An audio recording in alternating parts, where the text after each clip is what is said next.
Hello. What an honor it is for me to join you today. I come sharing a bit of my experience with the hope that you too will benefit from today's topic, building a sense of community. Years ago, as Director of Program Effectiveness for a college, a friend suggested I should get an accountability buddy. I was organized, managed time impeccably, and was committed to my work and ideas. Why did I need an accountability buddy? At the time, I took the suggestion, considering more accountability could keep me on top of my game. That wouldn't hurt. Little did I know that after I shared all of my grandiose ideas, that like-minded accountability buddy that I had selected would not just keep me on top of my game, but engage me in brainstorming as we enthusiastically fed off of each other's ideas exponentially. Want to be successful? There are many books you can read to build your knowledge. You can pray to embrace the persistence to achieve that success. You can work hard for years to advance your skills, but true success comes from the relationships you've experienced in where you give just as much as you take. Today, I'm going to talk to you about the communities of practice you form to get to that successful place in your life that you haven't yet even envisioned. I never met a scholar who completed their degree program because someone made them do it, or they memorized the answers to get the grade.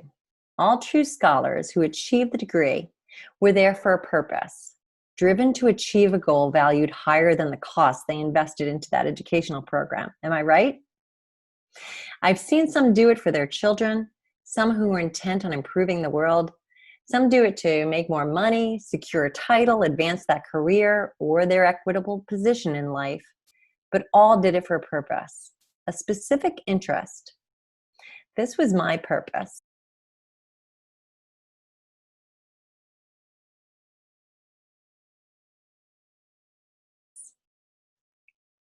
Details of that are for another talk, but suffice it to say, I saw a need that gave me a purpose to achieve my doctoral degree. And whether we went into it with the intent on really acquiring more knowledge or simply achieving that purpose, we all arrive at the same place on the finish line. This place will make you vastly better for having consumed the knowledge of those who went before you. But even more importantly, you will be different for having persevered, working in spite of others throwing challenges in your path, and better off due to the ones who grabbed your hand and pulled you along.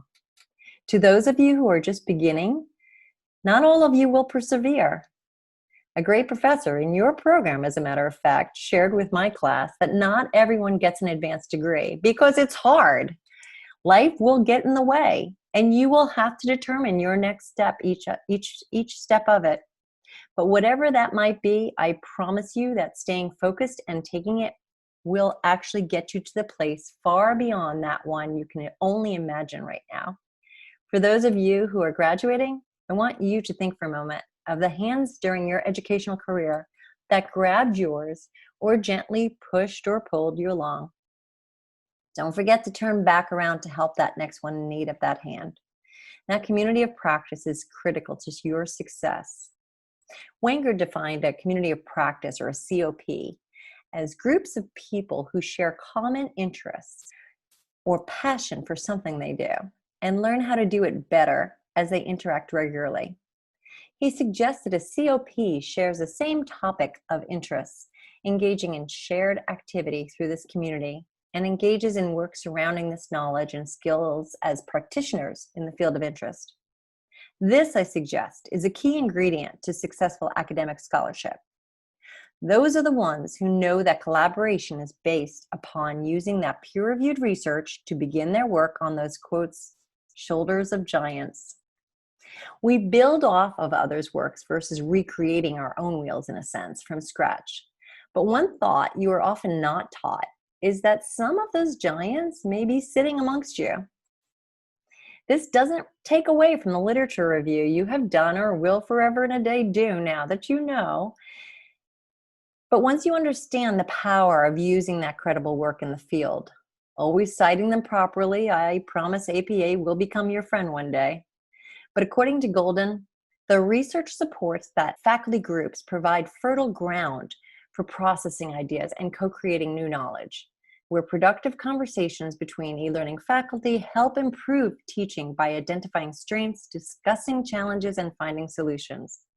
I suggest this goes beyond just the faculty, though. Collaborative groups provide fertile ground for processing ideas and creating new knowledge, where productive conversations can improve human performance and leadership for all fields, but especially in ours, which requires working with so many others in all aspects that we do.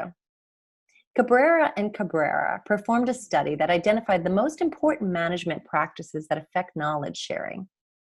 I suggest managing and implementing practices where we affect knowledge sharing, communication, and collaboration can lead to the ultimate human performance. You studied or will study theories and models designed to improve programs and human performance. Consider the most important one may be the one that combines the best of the best minds and practices to build upon and achieve the ultimate human performance. By building upon the work of others, your work will contribute to the cause, but it snowballs in return to you exponentially as someone else will build upon that knowledge that you publish. Golden highlights 6 main aspects of building a community of practice, which engages in knowledge sharing. 1, shared practice, professional growth and development. 2, fueling change, promoting self-knowledge, promoting reflective practices. 3, peer support, mentoring, motivation. 4, trust building and safe environment. 5, community building, prevention, isolation, all necessary for today. And 6, sharing resources, modeling techniques. Cabrera and Cabrera also highlight the value of trust, but included positive attitudes towards knowledge sharing and expectations of reciprocity. These findings support my experience, but I suggest none of it happens without being in the conversation. Despite all you have on your plate right now, you must be in the conversation of your interest to generate this growth of shared knowledge and network. You must take the time to ask the questions you don't yet know. Blog, publish, present on the knowledge you do know, always supported with that evidence. Rogers' Diffusion of Innovation suggests that in order to get your innovations adopted, the first step is to educate. People can't buy into what they don't know, just like you have to ask questions for what you don't know. And then we have to get our key players on board, those that do support the work.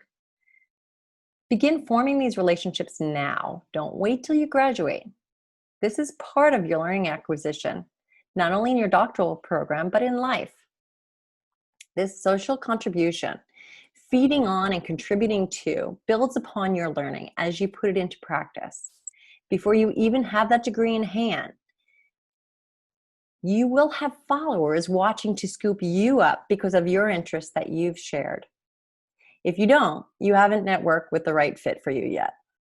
Every conference you go to, every professor you learn from, add them to your social media platforms, LinkedIn, Twitter, and hashtag your cause. This is necessary to foster that respect and trust to propel the synergy your COPs need to take you to the next level.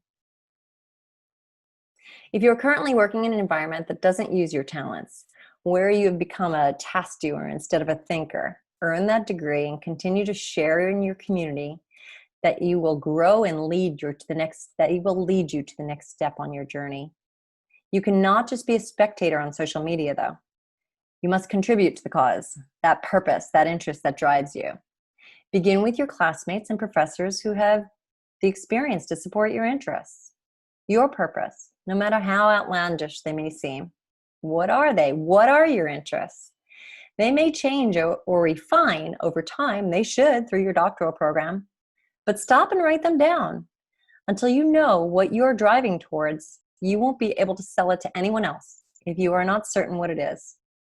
If it's important to you, don't think you can't make a difference. Human and program performance begins with an idea from one person. You'll refine it, and the knowledge you'll develop through earning this degree and community you surround yourself with. Research, build, continue learning, and leading with those communities and practice of your interests. Put it out to the universe, not just by begging the stars, but use social media. I received notification about my current position through COPs I contributed prior to having achieved that degree. During my interview, I stated all my interests. I put it out there. I had them written down as I pursued my degree. My interests span from instructional games for pro-social change, the study of wearables to stay fit, to persist, 3, serving the underserved, and 4, making instruction accessible through online learning. All of these things came to fruition because I put them out to the universe, even while in that job interview. And for each interest, I found that community of practice with the expertise and the passion to build upon the cause with me. Every potential connection you meet, add them to your LinkedIn account, your Twitter feed, if they have something that can contribute to your passion. In just 3 short years of my career, after graduation and working in the field, I selected, here's how my scholarship unfolded. First, Game for Pro-Social Change. I wanted to make a difference for an injustice I witnessed throughout life by using educational games. I devoured credible literature in the field and supported this methodology during my doctoral program. The next round of doctoral students from universities across the nation used the capstone prototype I developed during my doctoral program and have been building upon it since. Publishing and presenting that publication led others to join me and move my work into a Unity 3D first-person game currently in development. My second interest? Wearables to stay fit and persist led me to community practices to support my interest with empirical data and secure an award for my students to receive Fitbits in my class to positively affect their own human performance, mind, body, and soul. My third, serving the underserved. I was awarded the largest grant in our college to deliver instructional games to teach English to children in Haiti. Ranging in age from 7 to 18, some of these children have never had schooling before. My community of practice were faculty with publications in the area and students using literature to support their instructional design. These games, after the initial pilot, have the potential of being used by all children in Haiti. My fourth interest, making instruction accessible for online learning. Prior to COVID hitting, the instructional design and technology class offered in the summer 2020 had just been approved through a rigorous process for online delivery at my university. The class was full, and to date, all have found the format to be acceptable or excellent. COVID just introduced a whole new enthusiastic COP for me to join forces with in continuing the study. This group is there on a dime to answer a call. We collaborate 24/7 and get the job done. I can depend upon them, trust them, and know they will work as hard as I will, focused on the cause. Now, these steps just don't work for me. Another example I'd like to provide is one of my graduate students who asked on day 1 of his class to take part in a community of practice I was encouraging students to get involved with. He not only contributed to the civics organization where they create games to teach civic engagement, but is now considering how to frame his dissertation for his doctoral program around his interests now. My program is a master's program. The expansion of the work, the building upon the knowledge, is unforeseeable and insurmountable, but you have to ask the questions and then put it out there amongst your communities of practice. And no matter how brilliant you become, you grow based on your cause. The most profound way to lead the world with that brilliance is through servant leadership. You'll learn that in your program as well. Remarkably, servant leadership is a form of leadership that doesn't require a degree, money, rank, or power. In fact, Sir Giovanni suggested that amongst those elite circles, it may even be considered one of weakness. Since this form of leadership focuses on giving versus taking, servant leadership may also not come with notoriety or reimbursement, making it a lonely practice in a world where more is often seen as better. Despite this form of leadership requiring great fortitude and perseverance, the internal rewards of satisfaction and self-efficacy can outweigh and outlast future fortune or fame. Gandhi, Mother Teresa, Martin Luther King, Princess Diana exemplified these strengths and skills of this leadership model, bettering society at global proportions. My father modeled it on a small scale. He would take the time to listen to customers and go out of his way to drive them home or to his employees. But I suggest his time and effort didn't just perpetuate in with his business, but it expanded beyond the career boundaries and into all the lives he touched. I've witnessed it used in education, some on a small scale, some on a large scale, using chain of communication versus chain of command. I found that fertile community and challenge you to do the same. One which contributes to the conversation and grows from what you have to contribute. Find that fertile ground with or without those that surround you now, and lead through your actions of service. So let's get started right here, right now. If you don't have social media yet, let's start with a Twitter account. You'll find a lot of professional development activities out there, but also a lot of communities of practice. Go to twitter.com, click on that big blue button in the middle of the page. Once you set up your account, put your handles in the chat box as we Zoom or meet via webinar. Mine is Change It for Better, with a capital C, a capital I, and a capital B. Number 4, Change It for Better. Just following social media handles, though, doesn't make a community of practice. You must contribute to the cause. Always remain professional, but true to yourself, but you have to be in the conversation to know all the perspectives of that cause you want to take up. Don't be afraid to ask the questions we don't know until we do. So today, more than ever, the importance of standing as one may be witnessed on a global scale as history was rewritten through the pandemic, and travesties like those of George Floyd continue. Program and human performance can always be improved upon.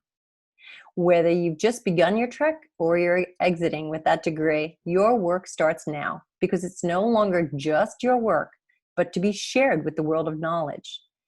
You have built upon the knowledge and those giants before you, but expect to have followers who come behind you now to build upon top of yours. When you turn around to work with them and work with those who have gone before is when the fun begins. If you find unsupported differences along the way, consider them. Put them on the shelf if you disagree, and say next, professional or personal, because you will. But you do the legwork to find your community, those who will positively, collaboratively reciprocate with you along the way and continue improvement of your own human performance as you continue to grow your knowledge from and with them. You have to be a friend to have a friend, and trust will be the root upon which that COP may be built. The more we share, the more we know, the more we know, the more we grow. At the end of the day, what matters most are the relationships we have fostered. So build your community. Lead with knowledge, empower with action, and always be kind to be truly successful in all aspects of life. Now let's begin the conversation.